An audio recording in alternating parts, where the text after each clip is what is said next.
you guys, welcome to my channel, or welcome back if you have been here before. My name is Emily, and in today's video we are going to be doing a iPhone buyer's guide from a totally blind perspective. And so we are going to we're going to do this based on the early 2021 setup based on what Apple is currently selling. They sell phones ranging from their starting prices starting at $399 upward to $1,100. So we are going to start at the bottom of the price, pool, and go up from there. So the cheapest iPhone that you can get right now starts at $399, and that is the iPhone SE second generation, or I think it's just called the SE in the Apple Store, but it is the second generation of this phone. It is basically the iPhone 8 body with the 2019 processor, which is an A13, so it still has a home button, and I feel like that this phone is really good for someone who maybe is older or not a tech enthusiast or is scared from moving up. If you have like an older phone and need something new but you don't want to switch to something with touch gestures, this is the only iPhone that has a home button in the lineup. So like I said, I think this phone is good for maybe someone older, or someone who's not a tech enthusiast, or anyone who's just a bigger fan of the home button and who does not want to ever use touch gestures.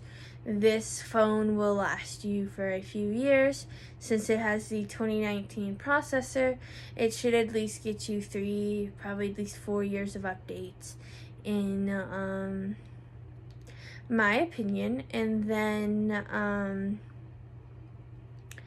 next up in the lineup, that starts at $500, I believe, is the iPhone XR, which came out in 2018. It is a 6.1 inch phone. It has an LCD display, and in my opinion, this phone, I'm honestly not sure why Apple still sells it, because it is about 2 years old at this point. If you're already going to spend the $500, in my opinion, you might as well spend the next bump up and get to $600 and get the iPhone 11. But I guess the XR would be for if you want to spend the least amount of money possible but still get the touch gestures and a decent-ish camera.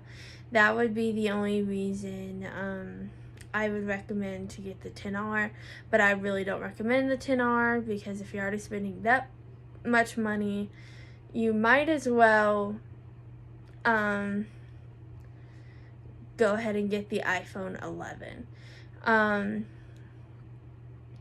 I think the iPhone 11 the iPhone 11 is the next one on this list, coming in at $600, and I believe it's a great deal, because your $600, you're getting a super fast processor, a really good camera, and you're still going to get at least 4 or 5 years of software support. And so if you are totally against getting the 12 or you're wanting to spend the least amount of money and still get the most modern, or a close to the most modern phone, this would be what I would recommend. The iPhone 11 is what I would recommend to most people who don't want to get the newest of the newest phone. But then next in our lineup is the 2020, the latest of the latest phones. And first, the cheapest in the lineup, starting at $700, is the iPhone 12 mini, which is all of the 12s have OLED. And I'm just going to say that I would recommend, if you have the money, go ahead and get the 12 series. And I'm going to go ahead and explain the different ones and explain what I think each in the series is good for, because there are 4 different iPhone 12s this year. But if you have the money, I would definitely recommend you get the iPhone 12, any phone in the iPhone 12 series, because all of them do support 5G. 5G isn't a big deal right now, but if you are someone who likes to keep their phone for 3, 4, 5 plus years,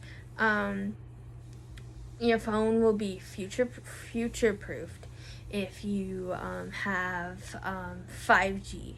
So that's what I would recommend. And the cheapest phone in the 12 series, starting at $700, is the iPhone 12 mini. The iPhone 12 mini is a 5.4-inch display, and I would recommend this phone for if you have like really small hands or something like that. I wouldn't recommend this phone to very many people, but this is a good phone for like if you're coming from like the SE first generation and you really like that size. This is the phone for like if you love the the iPhone SE first generation size, then I would recommend that phone. But it does have, from what I've heard, have decent battery life, but it has the worst battery life of the 12 lineup. And then the next in the series is the iPhone 12, which is the phone I am currently filming off of, and is the phone I would recommend to most people. And I would actually recommend you pay about $850 and go ahead and get 128, because most people, it's just better if you go ahead and spend the $50 extra, so that way you're not limited on your space. But the iPhone 12, I believe the iPhone 12 mini also has 2 cameras, but the iPhone 12 has a I feel like the best feature set for the value, because you get two cameras. You get an awesome front-facing selfie camera, and the only thing that it doesn't have from the Pro is basically a little bit of a fancier camera. It doesn't have the third camera, and it doesn't have a LiDAR sensor. But this phone takes amazing videos. VoiceOver is lightning fast. I've never had any issues. I've had a couple small issues. If I have too many apps open, it'll kind of slow down, but I've never had any like major issues. So I would recommend the 12. Like the 12 would be what I would tell 95% of people to get, unless you need a really small phone or you need some extra camera features. But the battery life on the 12 is absolutely amazing. I struggle to kill this phone. On a few days where I'm like really using YouTube a lot, I can kill it. But most days, I'd say with a standard use, I go to bed with at least 10-20%. And I am a heavy phone user, so that is good coming from me. And then the next phone on our list is the iPhone 12 Pro, which starts at $1,000.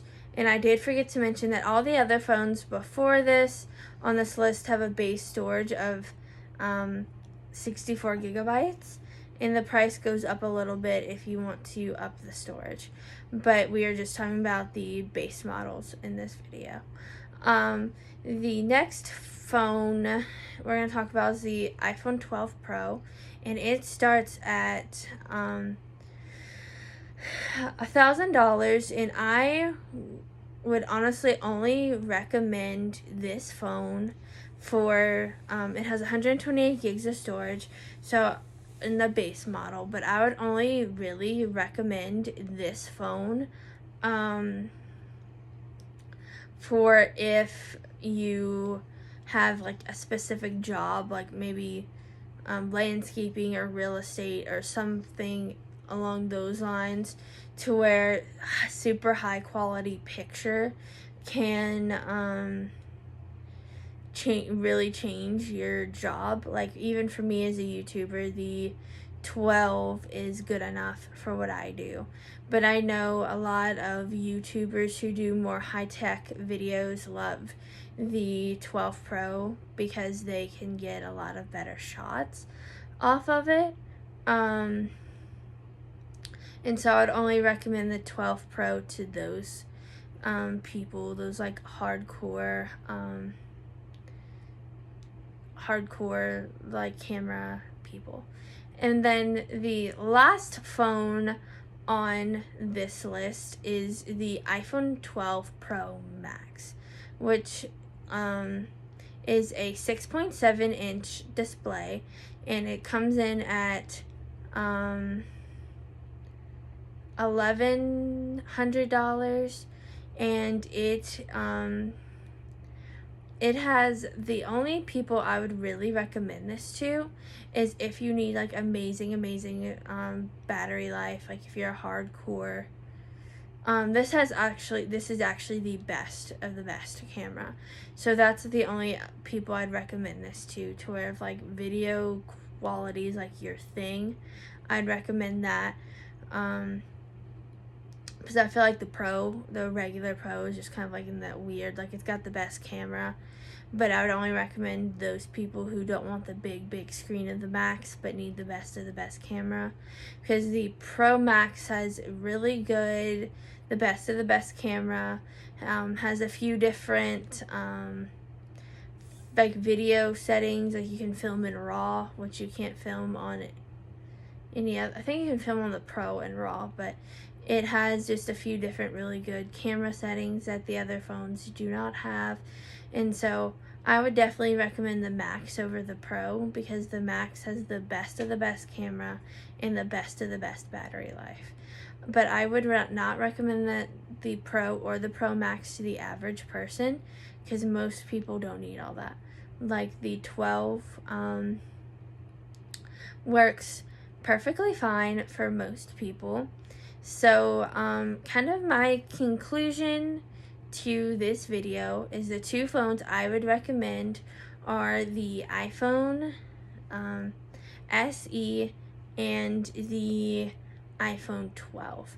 You can't go wrong with any of these phones, and I'm just talking about the base prices in this video, but you can't go wrong with any of these phones. All the phones Apple sells are great options. It just kind of depends on what you need and your budget. I love how Apple kind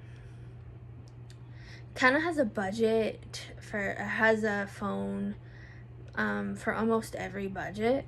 So I would, before you even consider buying an iPhone, I would figure out your budget and figure out what's important to you. If you absolutely know that you have to have a phone home button, there's only one phone for you. If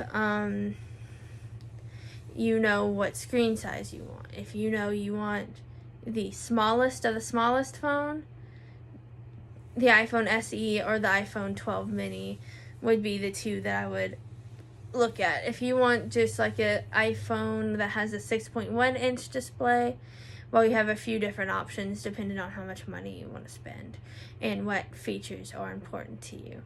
And then if you know that you want the big of the big and the best of the best, well, the 12 Pro Max is your best bet. But my two top picks would be the iPhone SE and the regular iPhone 12.